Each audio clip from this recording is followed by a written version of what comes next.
Hello बच्चों, आजच्या या व्हिडिओमध्ये आपण क्लास 8 चा जो सायन्सचा लेसन आहे ताऱ्यांची जीवन यात्रा याचा पार्ट 2 इथे बघणार आहोत। मागच्या व्हिडिओमध्ये आपण ताऱ्यांचे गुणधर्म, सूर्याचे गुणधर्म हे जे टॉपिक आहेत ते इथे बघितलेले आहेत। आजचा जो आपला टॉपिक आहे तो आहे ताऱ्यांची निर्मिती म्हणजे बर्थ ऑफ स्टार्स। ठीक आहे, तर सुरुवात करूया की ताऱ्यांची निर्मिती। बघा, दीर्घकालीन ताऱ्यांच्या मध्ये असलेल्या रिक्त जागात ठिकठिकाणी वायू व धुळीचे प्रचंड मेघ सापडतात। म्हणजे जे आपल्याला आकाशामध्ये तारे दिसतात, स्टार्स दिसतात, त्या ताऱ्यांच्या मध्ये जी रिकामी जागा दिसते त्या जागेमध्ये ठिकठिकाणी काय दिसतं आपल्याला, वायू व धुळीचे प्रचंड असे मेघ दिसतात, मेघ साठलेले दिसतात, ज्यांना आपण आंतरतारकीय मेघ असे म्हणतो। आता इथे आकृती 19.3 इथे दिलेले आहेत। बघा 19.3 ही जी आकृती आहे, या आकृतीत आपल्याला काय दिसतं की हबल दुर्बिणीने टिपलेले विशाल अंतर्कीय मेघांचे प्रकाश चित्र आपल्याला इथे दिसत आहेत। ह्या ताऱ्यांच्या मधला जो भाग आहे त्या भागामध्ये या पद्धतीने प्रचंड धुळीचे कण आणि असे मेघ तयार झालेले आहेत। आता यामध्ये काय म्हटलंय की या दुर्बिणीने हे जे हबल दुर्बिणीने टिपलेले हे जे मेघांचे जे प्रकाश चित्र यामध्ये दाखवलेले आहेत ते मोठी अंतरे मोजण्यासाठी शास्त्रज्ञ प्रकाश वर्ष म्हणजे लाईट इयर हे एकक वापरतात। मोठी लांबची अंतर, जास्त अंतर मोजण्यासाठी शास्त्रज्ञ काय वापरत होते, लाईट इयर म्हणजे एक प्रकाश वर्ष हे एकक वापरायचे। एक प्रकाश वर्ष म्हणजे काय, तर एक प्रकाश वर्ष म्हणजे प्रकाशाने एका वर्षात पार केलेले अंतर होय।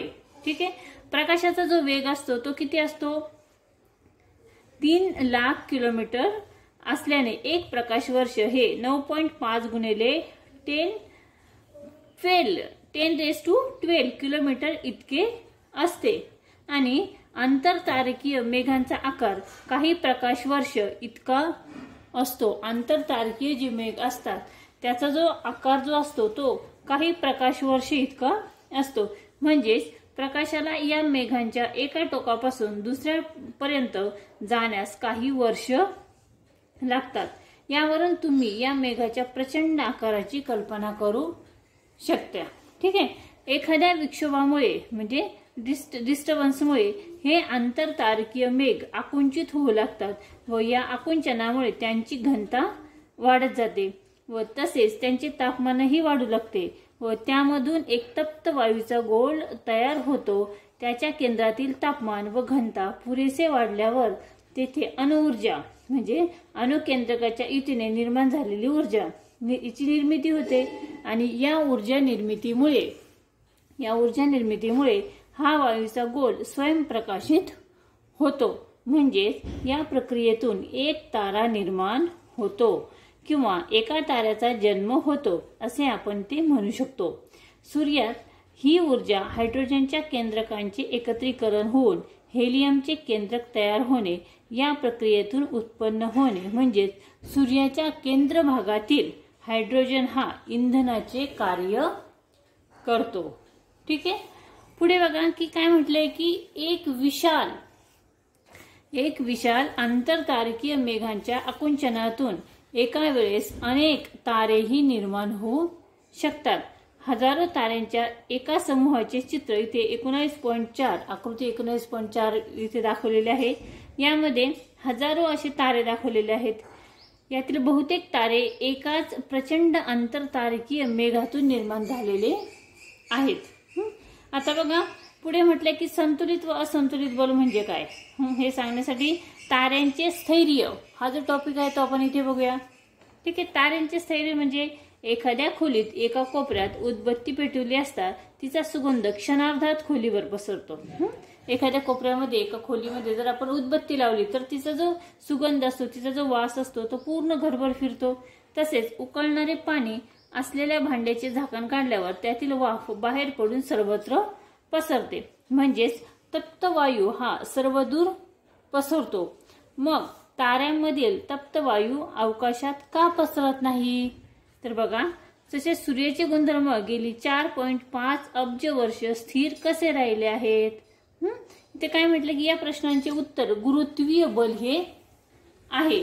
तर कसे, ताऱ्यांमधील वायूच्या कणांमधील गुरुत्वीय बल हे कणांना एकत्र ठेवण्याचे कार्य करते आणि वायूतील कणांना एकत्र आणण्यासाठी सतत प्रयत्नशील असलेले गुरुत्वीय बल व त्याविरुद्ध कार्यरत असलेल्या व ताऱ्यांच्या पदार्थाला सर्वत्र पसरण्यासाठी सतत प्रयत्नशील असलेल्या ताऱ्यातील तप्त वायूचा दाब या दोन्हीत संतुलन असल्यास तारा स्थिर असतो.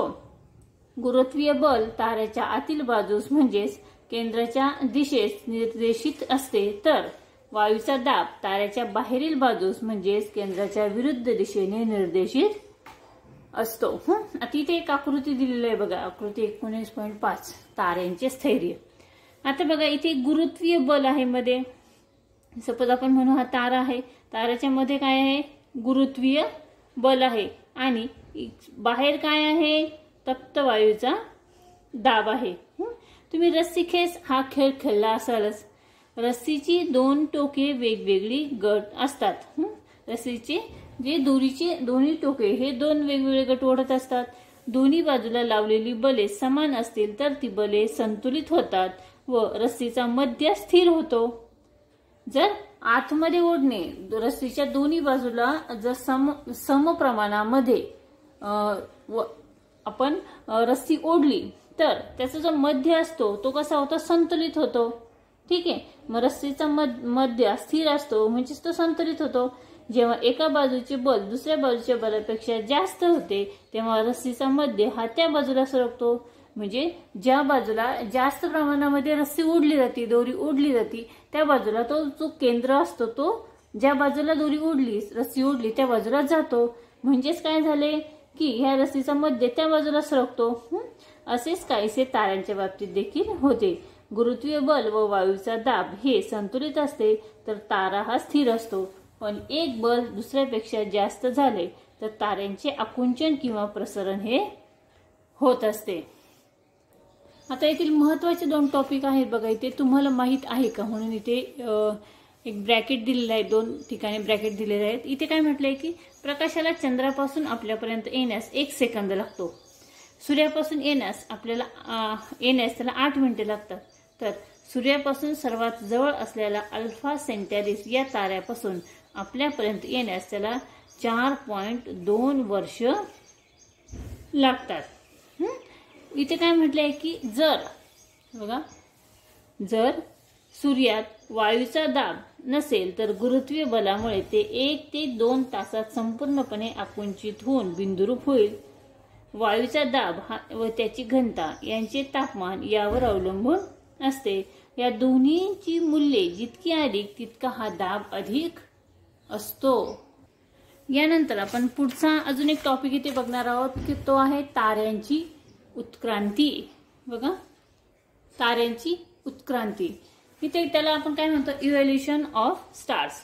ताऱ्यांची उत्क्रांती म्हणजे काळाप्रमाणे ताऱ्यांच्या गुणधर्मात बदल होऊन त्याचे वेगवेगळ्या अवस्थात रूपांतर होण्याची प्रक्रिया होय. आणि आपण पाहिले की सूर्याच्या गुणधर्मात गेल्या 4.5 अब्ज वर्षात काहीच बदल झालेला नाही. ताऱ्यांच्या जीवनातील अधिकांश काळात त्याची उत्क्रांती अतिशय संथ गतीने होत असते. तारे सातत्याने ऊर्जा देत असल्याने त्यातील ऊर्जा सतत घटत असते. ताऱ्यांचे स्थैर्य कायम राखण्यासाठी म्हणजेच वायूचा दाब व गुरुत्वीय बल यात समतोल राहण्यासाठी ताऱ्यांचे तापमान स्थिर असते आवश्यक असते व तापमान स्थिर राहण्यासाठी ताऱ्यात ऊर्जा निर्मिती होणे आवश्यक असते. ही ऊर्जा निर्मिती ताऱ्यांच्या केंद्रातील इंधन जळल्याने होते. ताऱ्याच्या उत्क्रांतीचे कारण त्याच्या केंद्रातील इंधन जळणे व त्याचा साठा म्हणजे क्वांटिटी कमी होणे हे आहे. केंद्रातील इंधन संपुष्टात आल्यावर ऊर्जा निर्मिती ही संपुष्टात येते व वायूचा दाबही कमी होतो. तो गुरुत्वीय बलाशी संतुलन राखू शकत नाही. गुरुत्वीय बल आता वायूच्या दाबापेक्षा अधिक असल्याने तारा आकुंचित होतो. त्यामुळे दुसरे इंधन वापरता येते. उदाहरणार्थ केंद्रातील हायड्रोजन संपल्यावर हेलियमचे विलिनीकरण होऊ लागते व ऊर्जा निर्मिती पुन्हा सुरू होते. अशी एकामागून एक अशी किती इंधने वापरली जातील हे ताऱ्यांच्या वस्तुमानावर अवलंबून असते. ठीक आहे.